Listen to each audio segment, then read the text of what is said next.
রিয়ান ছিল খুব চঞ্চল ও বুদ্ধিমান ছেলে, তবে মাঝে মাঝে মিথ্যা বলার অভ্যাস ছিল। একদিন সে স্কুল থেকে বাড়ি ফিরে তার মায়ের কাছে এসে বলল, মা, আজ স্কুলে আমার খাতা হারিয়ে গেছে। মা অবাক হয়ে জিজ্ঞেস করলেন, কিভাবে হারালো? রিয়ান মাথা নিচু করে বলল, আমি তো জানি না, হয়তো কেউ নিয়ে গেছে। কিন্তু সত্যি কথা হল, সে ক্লাসে বন্ধুর সঙ্গে খেলতে ব্যস্ত ছিল এবং খাতাটা বেঞ্চে রেখেই চলে গিয়েছিল। পরদিন শিক্ষক যখন খাতাগুলো দেখতে চাইলেন, তখন রিয়ান ভয় পেয়ে গেল। সে ভাবল, যদি শিক্ষক জানেন যে সে ভুল করেছে, তাহলে শাস্তি হবে।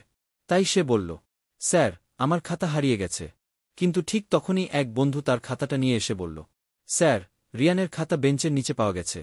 সবাই অবাক হয়ে রিয়ানের দিকে তাকাল।